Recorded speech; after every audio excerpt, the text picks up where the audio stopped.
some of the options we have at 16. What are the options we're looking at the 16th pick overall?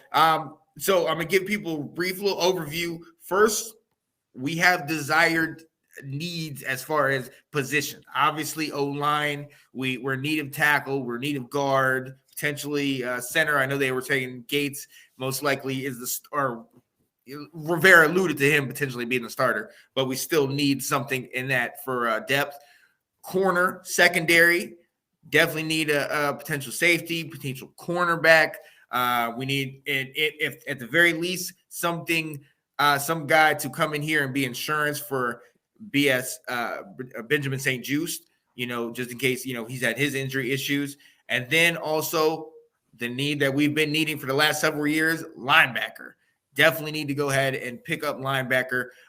Also, there's other ones. We have tight end potentially, maybe wide receiver, running back later down there, but not really. Mainly those other three are the big ones we need. So, Will, what is your first option at this where you're kind of leaning towards, or what are you thinking?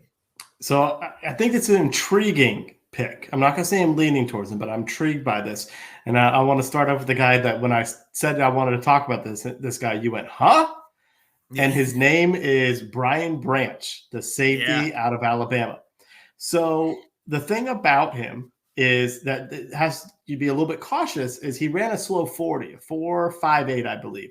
So he didn't impress people with that. And there's concerns about his actual speed, although there's a lot of folks giving the whole, well, you got to see his game speed. It's a lot different, speech. The thing about him is exactly what Ron loves is his position flex. He has the ability to play slot corner and safety. And that would be filling a hole that we have right now, which when we lost Bobby McCain, we lost our slot cornerback, our slot DB. And that, there's some talk about could Kendall Fuller go to, be pushed inside if we got a good corner, but that's not his natural preference. And so this guy could come in and, when we talked about percentage of plays, he would be able to get on the field quite a lot. Also, we run 3 safety look primarily. You and I and all Commanders fans want better linebackers on the field, but they don't run more than 2 linebackers, but a handful of times in the season. And they have 2 starters. They have Jamin Davis and Cody Barton. They signed him. So in their mind, they could be saying, we have our linebackers. We don't need someone that could replace those guys, but we need a safety, a third safety right now. Cause we have, we have Forrest, we have Curl. They hope Percy Butler, steps up this year. But what if Branch can play, nickel corner and safety? That could be a person who gets on the field a lot. And the last little bit of it is Nick Saban loves this guy. I think he called him the heartbeat of his defense. I don't think he called him the quarterback, but I think he might have said he was the heartbeat. It's like, if Nick Saban's going to praise this guy, which of course he's going to praise all of his players, but if Nick Saban loves this guy, there's got to be something there to him. So he's an intriguing chess piece to me.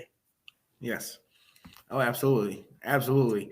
I'm not going to, if you've been following all the things that we've been talking about, there's be no surprise to you. I'm going to Cody Monk out of North Dakota State, 6'5", I believe, over 300 pounds. Obviously, the picture was the first thing to get me. But then I watched him at his pro day, and I watched him during the combine. And they had him at every single position, center, guard, tackle. You mentioned something, your favorite phrase, position flex. That is him to a T. This guy came into college as a tight end, a 221-pound tight end, and gained the weight to be a lineman, but never lost that speed. So it's smooth. He's an athlete. He is great he's first elite overall speed, but he's great with his lateral speed. You know what I mean? Perfect for the screens, perfect for, the sweeps around the corner, which is what this offense seems to be leaning towards. You know what I mean? He's effective in space, and he drops his hips, even though he's high, he's so big, he drops his hips to accommodate if he has to go up against a lower guy, a lower edge rusher or corner, something of that nature. This guy right here is somebody that I really feel like wherever we need, he can be put, he can be taught, kind of trained and molded into that position. And it's going along with what it is we're after. Andrew Wiley, mobile. Cosme, mobile. Let's get these guys in here that are mobile.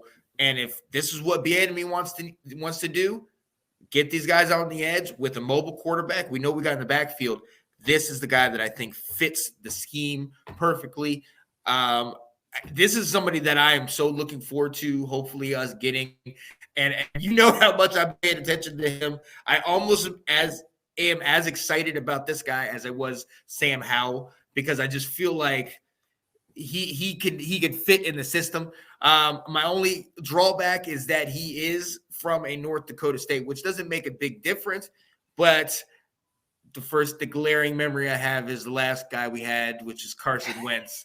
And obviously it kind of puts a damper on it, but it also is, I don't want to say that you can't find talent over and, Division 1, AA, 1, 2 or whatever. But at the same time, there's a reason why they weren't on this spot. There's a reason why they didn't came over here. So you always have that kind of suspect. It's not Alabama. It's not Georgia. It's not even D1 big time. So you're kind of like, ugh. But at the same time, everything else shouts, go with this guy. So that's where I'm at. That's where I'm thinking. Yeah, no, I like that. I mean, and I think the position flexibility is certainly something with it. And yeah, no, I mean, you've loved him from the beginning. So I like that you stuck with your guns there. So I'm going to stay on the offensive line too. And the next guy that I think could be a real interesting option for us is Darnell Wright from Tennessee. Yes. All right. He's a right tackle, which I think for a while I haven't been watching him because I'm like, geez, a first-round pick on a right tackle. I mean, for all these years, we had John Jansen. He was a second-round pick. We had Morgan Moses. He was a third-round pick. Like, do we really need to use a first-round pick on a right tackle? Right. That type of stuff. But what really stood out to me is the fact that last year he really solidified himself when he moved to right tackle, when they moved him there. And they said, and he found his spot. All right. And you look at what the Giants did last year when they drafted Evan Neal, I believe it is, to pair with Andrew Thomas on the side. They got two bookends, for the Giants now. And I started thinking about this, and it's like, what is the ways that we could help Sam Howell? And the biggest way we could help him is to have a better offensive line to give him time to figure things out, see the game develop in front of him. And what is better than putting a really good offensive tackle out there to assist him? I also love the fact that in the game he played against Alabama, he stuffed Will Anderson, the guy who may be the number one defensive player drafted. He stuffed him. That's huge. It kind of lets you know when you talk about the concern about Cody Mauch, and then you go and, well, this guy went toe-to-toe with a stud, the best player in college on defense, and didn't have a problem with him. That's real intriguing. Right. And I certainly think if you draft him, our offensive line is better, and we've solidified the offensive line, which is what our number one goal of the offseason was. My only concern is what kind of message are you sending to Andrew Wiley that you brought in, right? That you're already saying, like, unless he knows, hey, we don't know your position yet based on the draft, but we know you're going to be starting somewhere, so that's why I'm kind of like, we don't know those conversations, but it's like, oh, well, we brought in someone to be a right tackle, and now we're moving him to guard. Okay. Right. All right. So that would be my only like hesitancy, but I think ultimately you draft him, you have a starter, and you've improved a big weakness that we had last year, which was offensive line. Yeah, absolutely. And I'm going to stay in the same spot. And you're giving me a hard time about this, but I'm going to stick to my guns about this. I am going with the 16th. One of the options, and this is just an option, is Michael Mayer. He is by far the best tight end in this class, baby Gronk, as they call him. But one of the things that I think is going to be key with him is not only his ability to take top off the defense and do it, not like Cole Turner and how that didn't pan out. But one of the things about this guy is that he's physical. He's already 6'5", 250. You know what I mean? He's a bigger guy, so he can get off of the line. He's got those younger legs, able to get physical, but he's able to do it in a way where he can sit here and break off and get into that route quickly. And that's something that's huge. He's one of the best blocking tight ends in this year's class. And that's what I think gets underlooked and underappreciated because of the fact that we all know his threat in the passing game. You know, I think this is one of those guys that is worth that pick. He's worth that higher pick because of the ability to block, but also the ability to take over a ball game. I do think this guy is baby Gronk. I watched him work all the North Carolina linebackers and corners in that game where they beat us. They hadn't won a game up to that point. And I watched him just single-handedly take our defense apart. So I honestly think I would love for us to move back and then have this guy available and get him. Okay.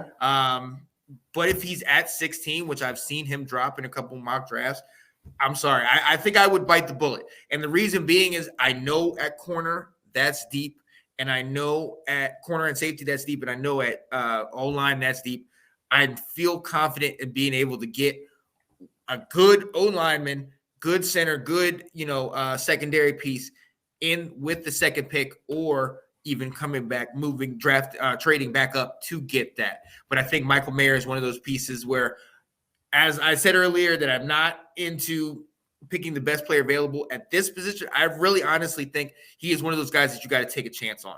And for a while, I was battling back and forth, but as I consistently watched him and what he has the ability to do, you mentioned it. We got to do things that are going to help Sam Howell. Let's give him the best available weapons that we can. And I think he's one of those guys that can do that. So there's my case. I'm resting it right there on Michael Mayer. And if we get him, we do him or that's time. But yeah, that's where I'm at. That's where I'm at. Yeah, I know you would be. You would be absolutely. And look, Eric thrilled. Kelly. Oh, of course. He would love. He's Eric in here. Kelly. That's right, Eric. We start talking Notre Dame, he gets excited.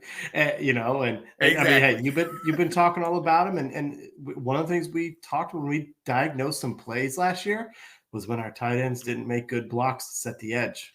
Yeah. So that could help the running game. That's going to help it could be helpful. So I love that you put up there Nathan Snell. Nathan Snell has he selected Joey Porter Jr. as his selection. That's not who I'm going to talk about, but I'm going to stay within the same position.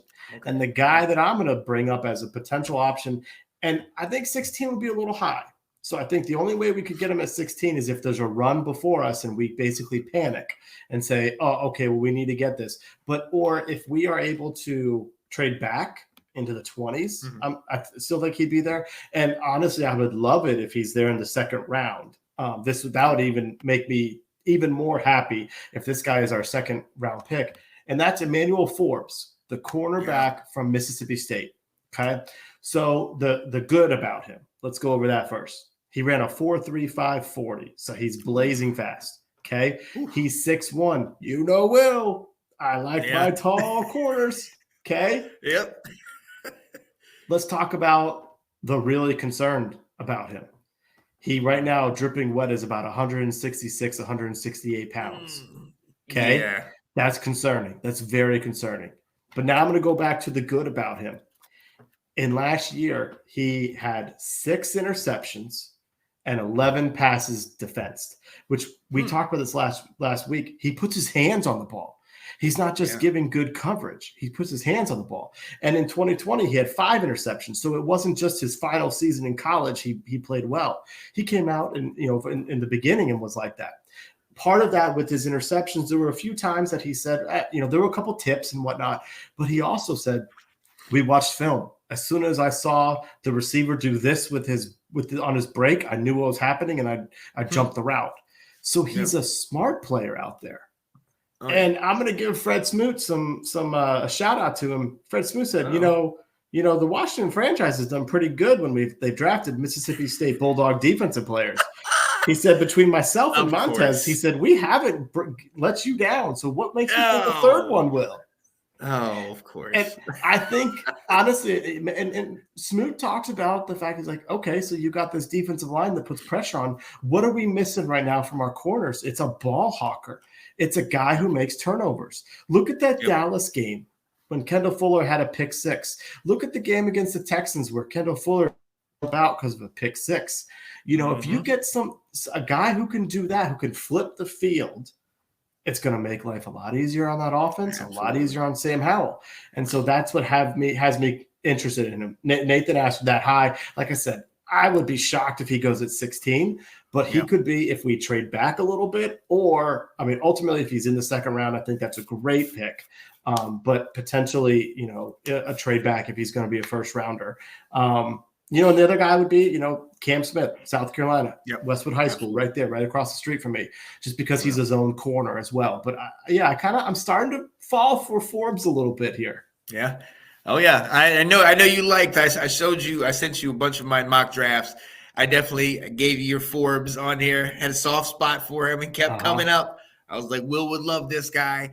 But honestly, to kind of go with what you kind of alluded to, what you were kind of talking about. With my third, like you said, you mentioned it a week ago. Is there somebody that is that valuable at 16 to you? I love Cody Mock, you know what I mean, and I love Michael Mayer and things like that. But realistically, I've seen them later. You know what I mean? Maybe Mayer, I've seen him around our spot, but I've seen Cody Mock later in the draft. I've seen different linemen later. What I really want to do, I want to trade back. To be quite honest with you, there's nobody in there that really grabs my attention. Like, I got to get this guy without a shadow of a doubt. Even for all my love for both Mock and Mayer, I don't want. If I miss them, it's not the end of the world. You know what I mean? And especially since all these mock drafts we've been doing and seeing the compensation you start getting back, you're like, oh wow, I got 3 picks for what? Right. What? Now obviously we don't know if that would actually happen. But I honestly think if we were to trade back, potentially in the first round or in the second, and get extra picks with that, I look at our trade that we made at the beginning of last year. We were at 11. We traded back with the Saints. We got another pick, if I'm not mistaken, like in the third. I think so. And I think it was Brian Robinson. Right. And that, obviously, we've seen how much of an impact that made. You know what I mean? So for me, I value the more picks. What Chicago has been doing, getting a lot more picks in the draft. That's what I value. I want more picks that are going to help me out later on down the draft, because I feel like depth is one of our issues that we need to hit head on. So we need more guys, and the cheaper we can get these guys, the better. Not